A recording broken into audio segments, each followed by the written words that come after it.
Let's talk about some tennis. U.S. Open got underway this week in New York. Novak Djokovic won the men's title last year. Naomi Osaka won the women's championship in 2018. So, Rick, who's impressed you so far in the 2019 tournament? Because I know that we've got about a round or so down as we're sitting here. You know, right now, nobody's really been impressive. A lot of the favorites have been tested in their first round. And even today, Serena Williams was tested. She lost the first set in her second round match. Naomi Osaka lost the first set in her first round match. Federer's lost the first set in both of his matches. It's like they're getting slow to get started, and then these qualifiers / 150th ranked tennis player in the world is putting up some kind of contest. Venus Williams got swept, and Serena was playing a 17-year-old who hasn't won. I don't even know the last time she's won a tennis tournament.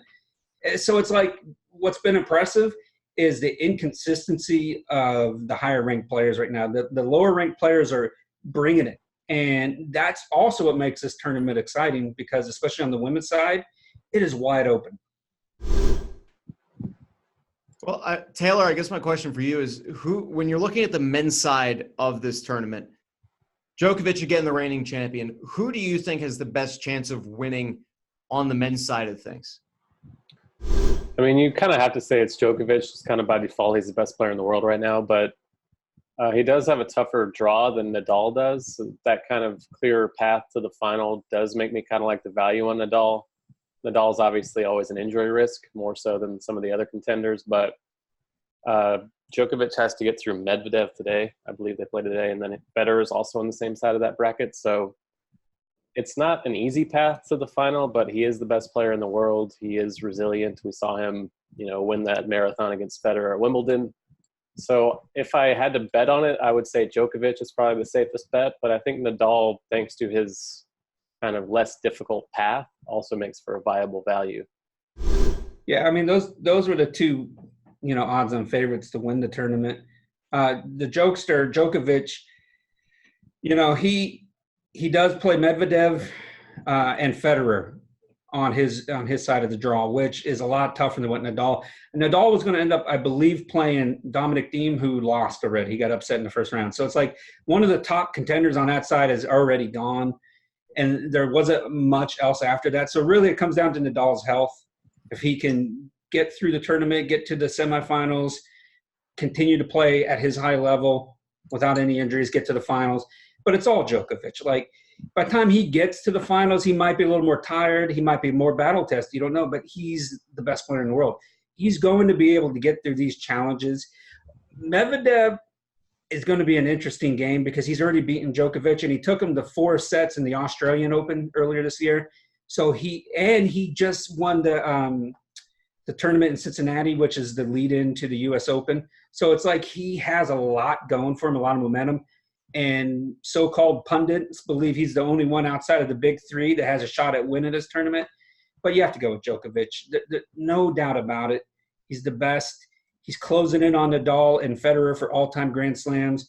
Like, the big three have won, 11 straight Grand Slams, I think it was. There's no reason why this won't be the 12th. But as clear as it is on the men's side, the women's side, you can literally put a dozen names up on the board, throw a dart, and you have just as good of a chance of sitting there and picking, whoever you want to pick. And I know a lot of people automatically go right away, I'm taking Serena Williams. Give me Serena. Serena hasn't won a U.S. Open since 2014. She hasn't won a Grand Slam since January 2017. She's not 100% healthy. She's not playing to her top level. She has a tough draw.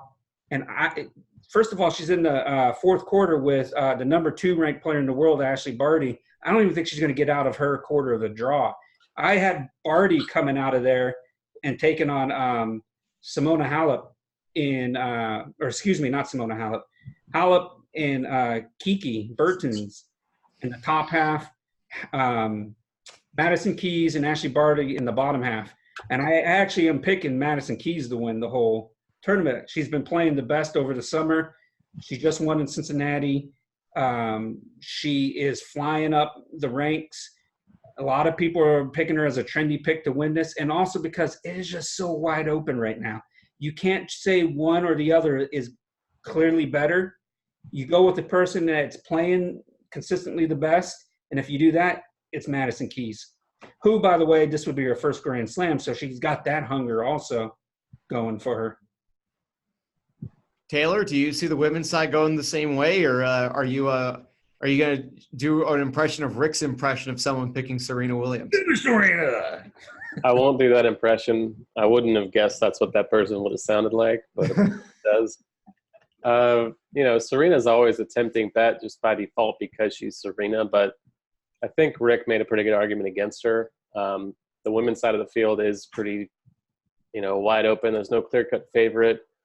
I would still take Serena against the field if I had to pick one individual to pick against the field, of course, but I'm not overly confident in that. I feel like the men's side is just more predictable, and if I were betting on it, that's probably where I'd stick with the men probably. Yeah, and to hammer home that point, there's been 3 different women's Grand Slam winners this year already. And this most likely will be the 4th. And I think of the 18 major tournaments played, it's at least 17 or even all 18 different winners in the major tournaments, not the smaller ones. It's just crazy, the parity in the women's side of tennis right now. And you can't trust Osaka to repeat. She almost lost in the first round already. She was knocked out of the first round in Wimbledon. She didn't do anything in the French Open either. She hasn't looked good since early in January when she was at the Australian Open. You look at every top-ranked woman coming in, every one of them has some kind of flaw or concern. The only one that coming in right now that doesn't have a flaw is Madison Keys, except for the fact she has not won a Grand Slam yet. This could be her first one. If you're going to pick someone as a first-time winner, you have to go with her. I hope you enjoyed that segment from the Odds On Favorites podcast. If you did, there's plenty more where that came from.